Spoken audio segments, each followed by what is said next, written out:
আমরা তো জানলাম যে আসলে একটা গ্রুপ ডিসকাশনে কি ধরনের চ্যালেঞ্জেসগুলো হয়ে থাকে, খুব সমস্যা হয়। এই সমস্যাগুলো কীভাবে মিটিগেট করা যায় এটা দেখব। কিন্তু মিটিগেট করার জন্য আমাদের কিন্তু প্রিপারেশন লাগবে। এখন প্রিপারেশনটা কীভাবে নেব? প্রিপারেশন কিন্তু দুই রকমের, একটা হচ্ছে নিজস্ব প্রিপারেশন আর একটা হচ্ছে গ্রুপের প্রিপারেশন। সো আমরা নিজস্ব প্রিপারেশন দিয়ে শুরু করি। নিজস্ব প্রিপারেশন হচ্ছে যে আমরা পেন অ্যান্ড নোটপ্যাড রাখবো। কেন রাখবো?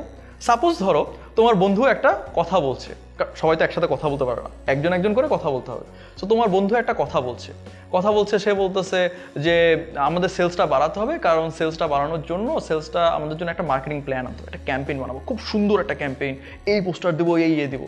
তখন তোমার মাথায় একটা প্রশ্ন আসলো, আরে ও এই পোস্টারটা বলতেছে, এটার থেকে তো আরো বেটার একটা পোস্টার আইডিয়া আছে, আমি যদি ওখানে ওইটা দেখাই তাহলে তো অনেক ভালো হবে। তো তুমি বলো যে আরে দোস্ত, এটার থেকে ওইটা ভালো, ওটার থেকে এটা ভালো হবে, দেখ দেখ খুব জমবে।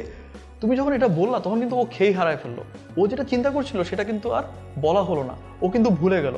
আলটিমেটলি ডিসকাশনটা অন্যদিকে সরে গেল, একটা অফ ট্র্যাক হয়ে গেল। এটা কিন্তু অ্যাভয়েড করা যায় কিভাবে?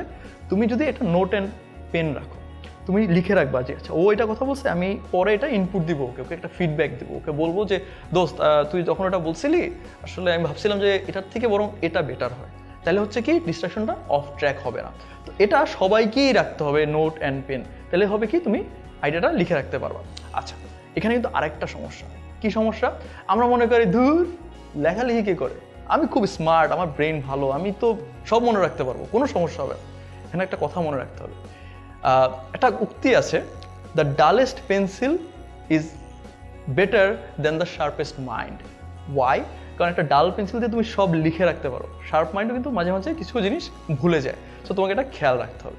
সেকেন্ড হচ্ছে অবজেক্টিভ অ্যাওয়ারনেস। এখন অবজেক্টিভ অ্যাওয়ারনেস কি? অবজেক্টিভ অ্যাওয়ারনেস হচ্ছে যে তুমি যে ডিসকাশনে এসেছো, ডিসকাশনটা কিন্তু একটা ইস্যু নিয়ে ছিল, তোমরা একটা সলিউশন চাচ্ছ। হয়তো এরকম যে তোমরা একটা মার্কেটিং ক্যাম্পেইন তৈরি করবে, এটা হচ্ছে তোমাদের কাজ। সাপোজ ধরো তুমি একজন ফ্রেন্ড খুব দেরি করে আসলো, সে জানে না, সে শুরুতে ছিল না। এটা প্রায়ই হয়, ঢাকা শহরের যে জ্যাম, কি অবস্থা, আসা যায় না, যাওয়া যায় না, সবসময় লেট হয়। সে আসলো তড়ি ঘুরে করে, কিন্তু তারপর সে জানে না আসলে কি নিয়ে কথা হচ্ছে, সে মাঝখান দিয়ে ঢুকে চুপচাপ বসে আসলো, কিন্তু তারপর সে কোনো ইনপুট দিতে পারলো না। তো তাকে যদি আগে থেকে জানানো হয়, বা সে যদি আগে থেকে জানতো যে আজকে আমরা একটা মার্কেটিং ক্যাম্পেইন নিয়ে কথা বলবো, তখন হচ্ছে কি সে একটা ইনপুট দিতে পারো, সে আস্তে আস্তে চিন্তা করতে পারতো, বা এসে বসে তার কাছে মনে হতো না আচ্ছা কি হচ্ছে, কি নিয়ে কথা বলতেছে ওরা, আচ্ছা মানে ও বুঝতে পারতো। এটা হচ্ছে আমাদের অবজেক্টিভ অ্যাওয়ারনেস। সবাইকে জানতে হবে যে আসলে আমরা আজকে যে মিটিংয়ে বসেছি বা আজকে যে ডিসকাশনে বসেছি কি নিয়ে কথা বলবো, সেটা সবার জানা থাকতে হবে। থার্ড যে ইস্যুটা হচ্ছে সেটা হচ্ছে রোল অ্যাওয়ারনেস। এখন তোমার যে টিমমেট 3-4 জন আছে, তারা কিন্তু সবাই একটা কাজই করছো না, এক একজনের এক এক দিকে এক্সপার্টাইজ। কেউ হয়তো স্লাইড বানাইতে পারে ভালো, ফরম্যাটিং ভালো পারে, কেউ হয়তো ফাইন্যান্সিয়াল ডাটা ভালো পারে, কেউ হয়তো মার্কেটিং সম্বন্ধে খুব ভালো জানে, কেউ হয়তো স্ট্র্যাটেজি নিয়ে খুব এক্সপার্ট। এখন সাপোজ ধরো তুমি এভাবে হয়তো টিমটা করলা, কিন্তু তুমি জানো না বা তোমার একজন টিমমেট জানে না আসলে তার কাছ থেকে কী চাওয়া হচ্ছে। সো সাপোজ ধরো আমার কথা বলি, আমাকে যদি বলা হয় যে হ্যাঁ আমার কাজ হচ্ছে ফাইন্যান্সিয়াল অ্যানালাইসিস করা, আমি যেটা জানি না, আমার টিমমেটরা জানে যে আমি ফাইন্যান্সিয়াল অ্যানালাইসিস করব। আমি গেলাম, আমি কিন্তু পুরো কেসটা বললাম, আমি হয়তো মার্কেটিং সাইডটা দেখে আসলাম, মার্কেটিং সাইড নিয়ে আমার কিছু আইডিয়াস আছে, ওটা আমি বলবো। ওরা আমাকে জানতে চাইলো এই দোস্ত বলতো ROI-টা কত হওয়া উচিত, আচ্ছা বলতো দোস্ত এটার মানে আগের বছর থেকে এই বছরের ফাইন্যান্সিয়াল রিটার্ন কীরকম। আমি তো তখন কিছু বলতে পারবো না, কারণ আমি জানতাম না যে আমার রোল কী ছিল, বা আমাকে যে ফাইন্যান্সিয়ালে কাজ করতে হবে আমি জানতাম না।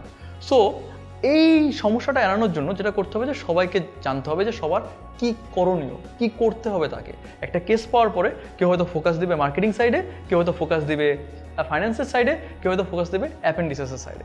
এটা এভাবে করে আমরা রোল অ্যাওয়ারনেস নেব। সো প্রিপারেশন পয়েন্ট 3টা কী কী? 1, সবার কাছেই নোটপ্যাড অ্যান্ড পেন থাকতে হবে।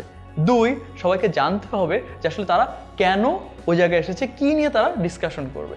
থার্ড পয়েন্টটা হচ্ছে রোল অ্যাওয়ারনেস, যে জানতে হবে যে তার রোলটা কি, সে কি করবে, কেস থেকে কোন ইনফরমেশনগুলো তাকে অ্যানালাইসিস করতে হবে। এভাবে করে আমরা প্রিপারেশন পার্টটা কমপ্লিট করব।